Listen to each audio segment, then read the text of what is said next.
The clash between Jasmine Crockett and JD Vance did not begin in a courtroom, nor did it start with a carefully worded press release.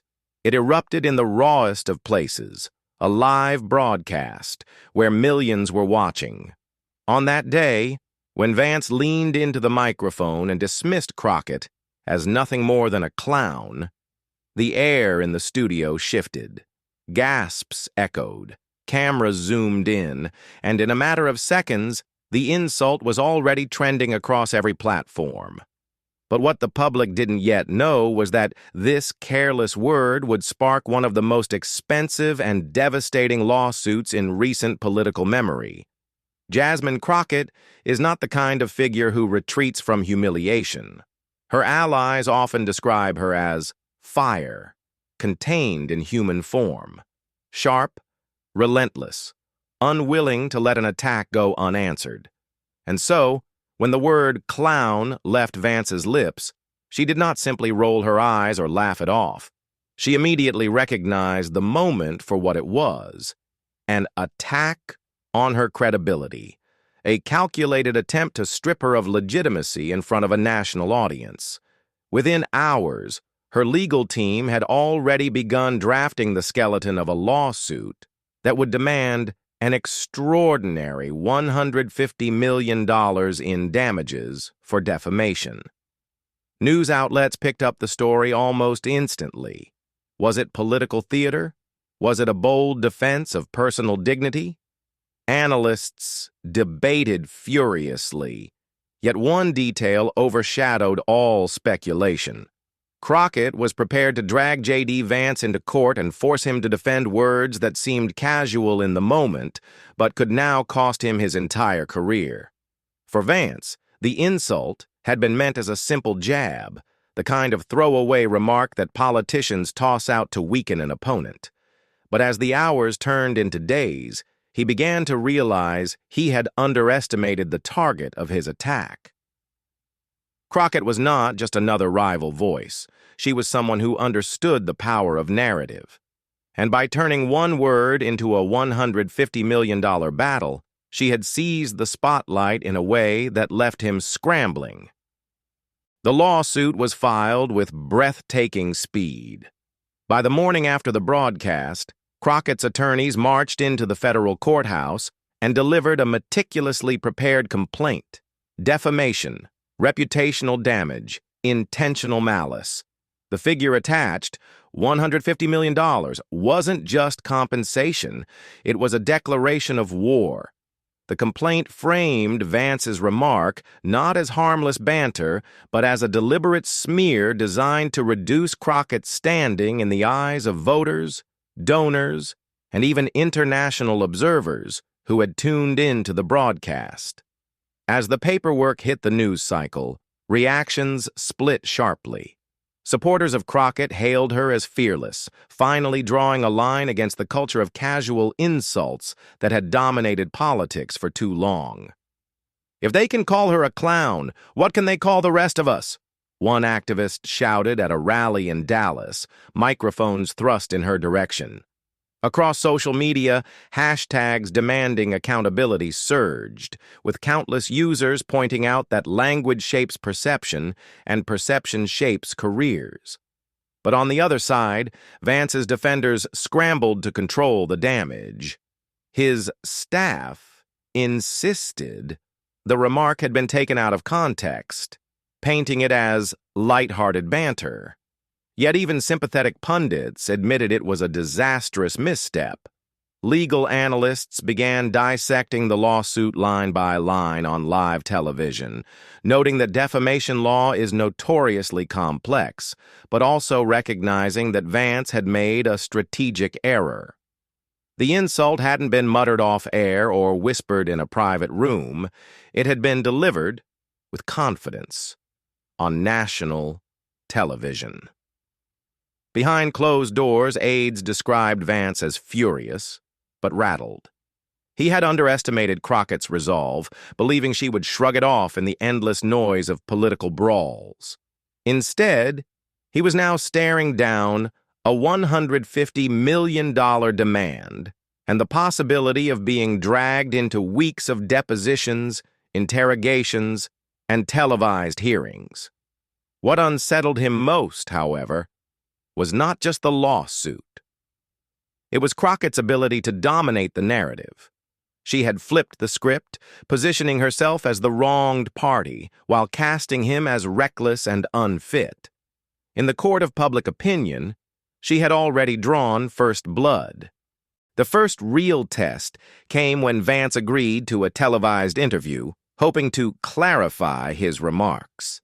The network billed it as a chance for him to explain himself, but from the moment the cameras went live, the tension was palpable. Sitting stiffly in the studio chair, Vance tried to dismiss the controversy as nothing more than political theater. He smirked, adjusted his tie, and launched into a rehearsed defense. "Look, I was joking. People know I have a sense of humor. If Congresswoman Crockett can't take a joke, maybe she's in the wrong line of work." The words hung in the air like smoke, heavy and acrid. Within seconds, the clip was ricocheting across social media. Hashtags that had briefly quieted reignited with ferocity. Viewers didn't hear a lighthearted joke. They heard arrogance, dismissiveness, and an almost sneering contempt for accountability. The studio's audience, carefully selected to provide balance, erupted in audible groans. Even the host's eyebrows arched upward, signaling disbelief at Vance's lack of remorse. By evening, the damage was multiplied. Analysts dissected every phrase, noting how he had failed to apologize, failed to acknowledge the harm, and instead doubled down. "This wasn't a gaffe," one commentator said. "It's a pattern, a deliberate choice to belittle and then to deflect." Crockett's legal team wasted no time, issuing a statement that Vance's televised remarks only reinforced their claim of malice. The lawsuit's narrative grew stronger with every word he spoke. Behind the scenes, Republican strategists began panicking. What was meant to be damage control had turned into an accelerant. Instead of calming the storm, Vance had thrown gasoline on it. Fundraisers whispered about donors pulling back, worried that association with him would invite backlash.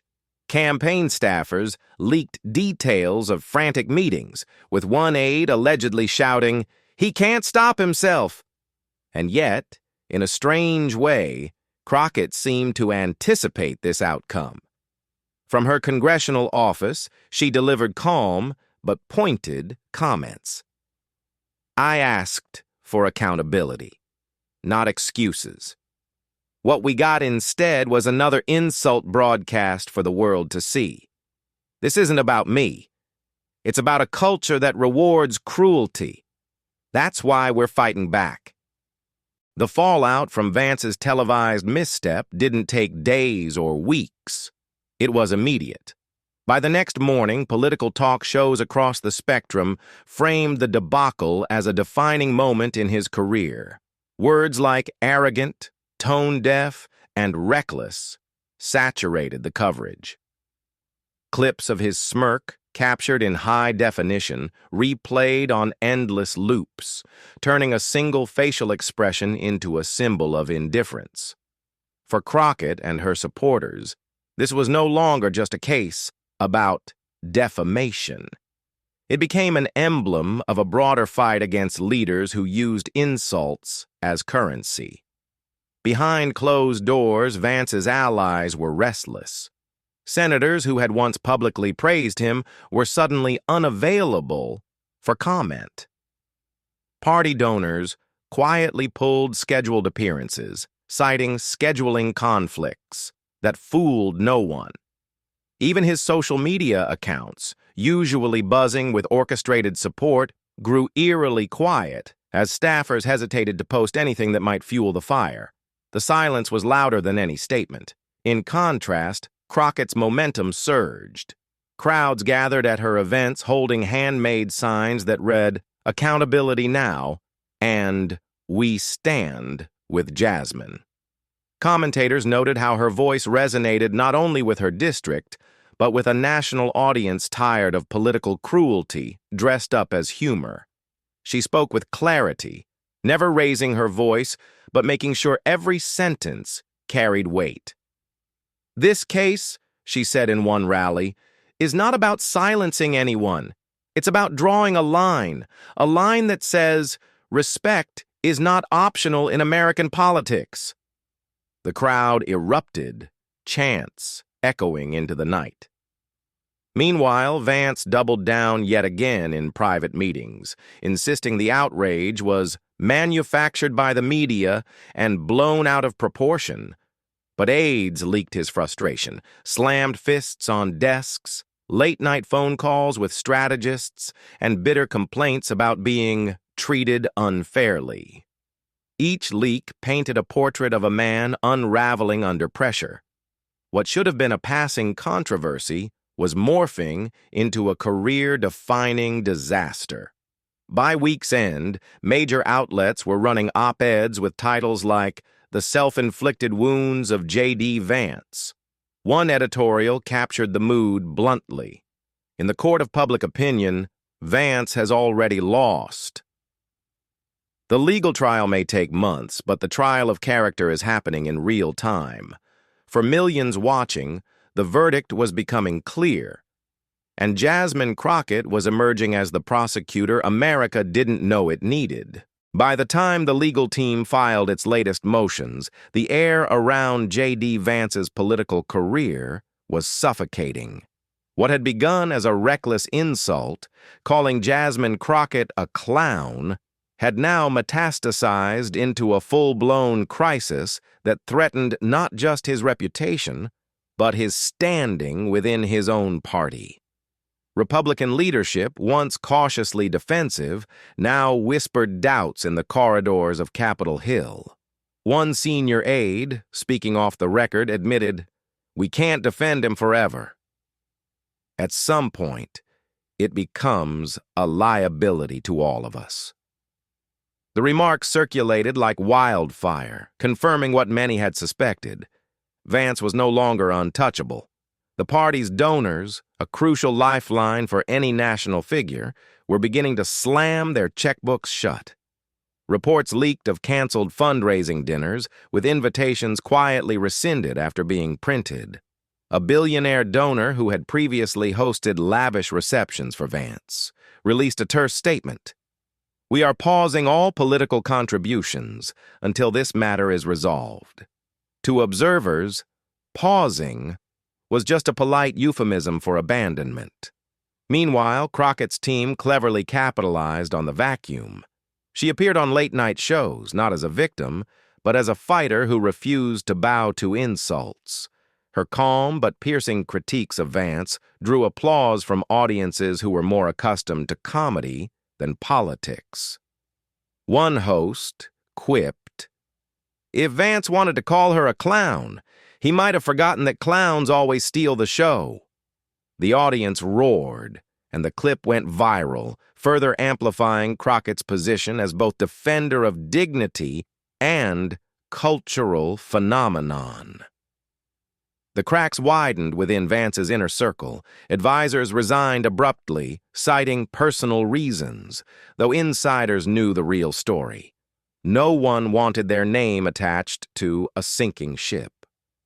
Staffers who remained described chaotic scenes, frantic conference calls, shouting matches in campaign offices, and the eerie feeling of watching a career disintegrate in slow motion.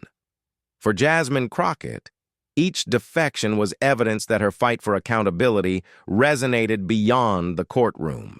Her message was not just about personal vindication, it was about exposing the fragility of a political machine that crumbled when held to the fire. And as Vance's foundation weakened, she prepared to turn the next blow into something irreversible. By now, JD Vance's political brand was hanging by a single frayed thread. Every day brought new headlines, each one chipping away at the foundation he had built over years of speeches, interviews, and carefully crafted talking points. But this was no ordinary scandal when it was a slow-motion, implosion. The courtroom, once a space where Vance expected to reclaim control, had turned into the stage of his humiliation. Each testimony, each document filed, each sound bite leaked into the press worked against him, leaving him exposed in a way few politicians survive. Republican strategists, the very architects who had once praised Vance as the future face of the movement, now spoke of him in the past tense. "We need new blood," one strategist told a reporter bluntly, "and JD Vance isn't it." The remark was published in bold print, signaling that the establishment had moved on. In politics, silence can sometimes protect a wounded ally. But in Vance's case, the silence had been broken, and the knives were out. Meanwhile, Jasmine Crockett's narrative only grew stronger. What began as a personal defense against an outrageous insult had evolved into something larger.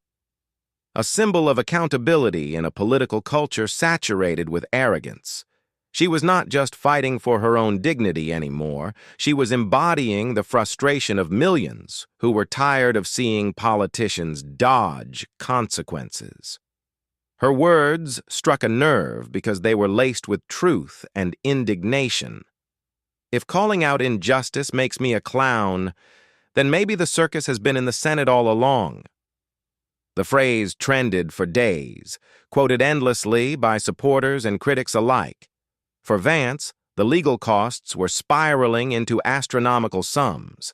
His allies tried to organize emergency fundraising, but donors refused to pick up the phone. Media outlets speculated openly whether he would have to mortgage properties or liquidate personal assets just to keep the case afloat. The humiliation was no longer abstract. It was financial, tangible, devastating. As Crockett's approval rating soared, Vance's camp found itself in disarray. Some advisors pushed for a settlement, others for doubling down in court, but none could answer the essential question. How do you repair a reputation that is publicly unraveling before the nation's eyes? The brutal truth was becoming unavoidable. JD Vance had crossed the threshold from embattled politician to irreparable liability, and Jasmine Crockett was the one who had pushed him there. The collapse of JD Vance's reputation was no longer speculation. It was reality, unfolding in full view of the nation.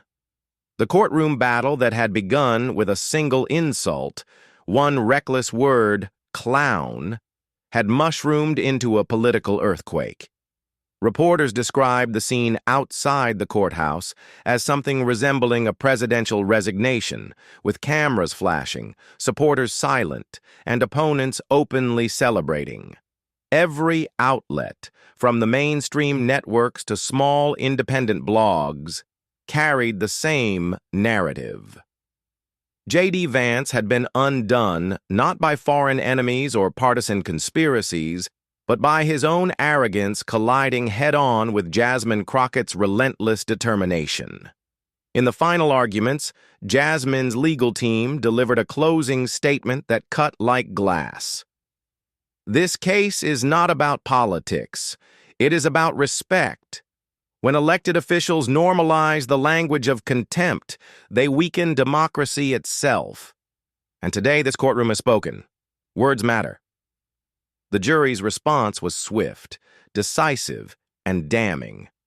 They awarded damages so astronomical that commentators said Vance would be politically bankrupt long before he figured out how to pay the bill. The number wasn't just financial. It was symbolic, a price tag attached to the cost of cruelty in American politics. Jasmine's reaction, broadcast live, became an instant moment of cultural history. She didn't gloat or dance in victory. Instead, she looked directly into the cameras and said, "This fight was never about me. It was about every American who has been dismissed, belittled, or silenced by leaders who think power gives them a free pass. Today, power was reminded that accountability still exists. The line was clipped, shared, remixed, and repeated across every platform within hours. For JD Vance, the fallout was merciless. Former allies publicly distanced themselves, campaign donations dried up, and whispers of resignation grew louder with each passing day. His face, once presented as the proud emblem of a political movement, now appeared under headlines like "The Fall of a Rising Star" and "How Hubris Ends Careers." And for Jasmine, her star had never burned brighter.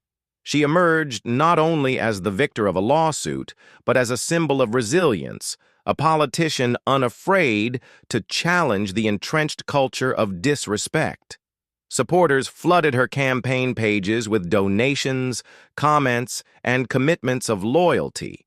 She wasn't just a congresswoman anymore. She was a force.